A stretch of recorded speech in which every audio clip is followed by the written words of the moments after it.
Mapagpalang araw mga kataba. Yan, magugulay naman tayo. Dahil ito ay marami. Nung nakailang luto na ako nito, binigay naman to sa ang ating hagod.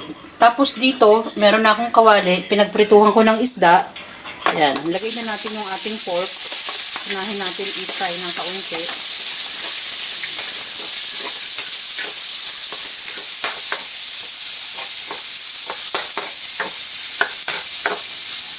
Tapos, habang pinag-fry natin yan,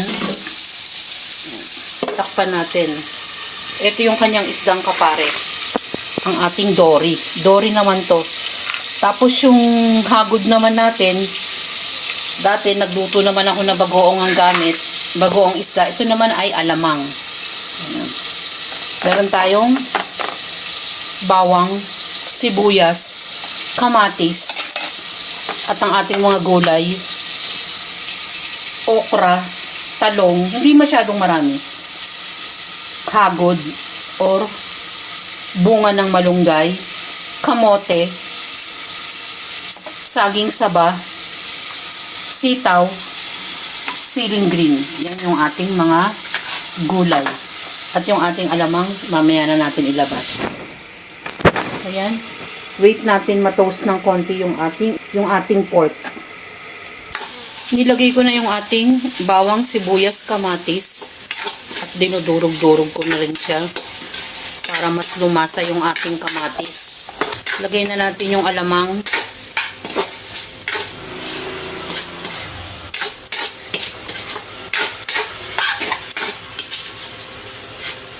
Yan. Nilagay ko na yung alamang.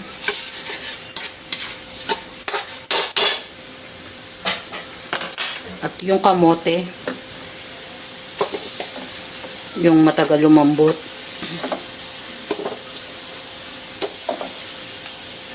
Sasabayin ko na to. Yung hagod. Or bunga ng malunggay. Haluin natin.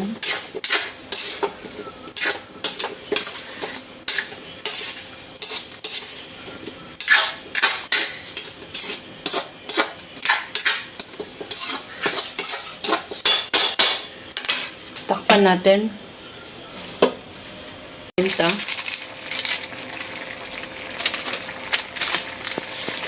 Ajinomoto. Halos sabay-sabay na tong gulay na to. Talong. Saging.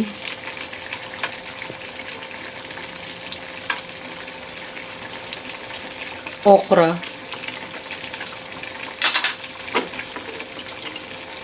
Sitaw. At yung ating siling green. Haluin natin.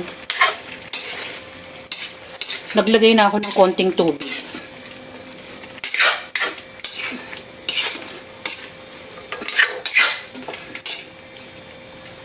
Kasi ito ay hindi masyadong masabaw.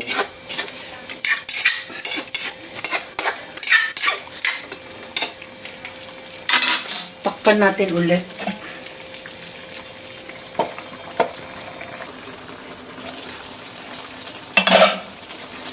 Yan. Halos naluluto na yung ating gulay. Yung iba naman gusto well done. Yung iba naman hindi masyadong lutong-luto yung gulay o half cook. Magkakaiba ng gusto. Tapos, tikman natin.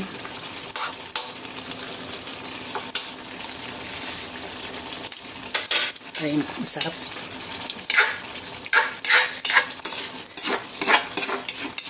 Kunti na lang at luto na yan. Masarap talaga. Maraming paraan ang pagluluto ng ating pakbet at gumagamit tayo ng bunga ng malunggay. Pwedeng wala rin naman yan mga kataba. Depende sa mga version, sa mga klase ng pagluluto. At yung mga isinasahog. At yung mga pinanggigisa, ganun din mga kataba. Gumamit naman tayo ng ating alamang. Maraming klase na pwedeng gamitin sa ating pakbet. Tulad ng ating bagoong isda at kung ano-ano pa.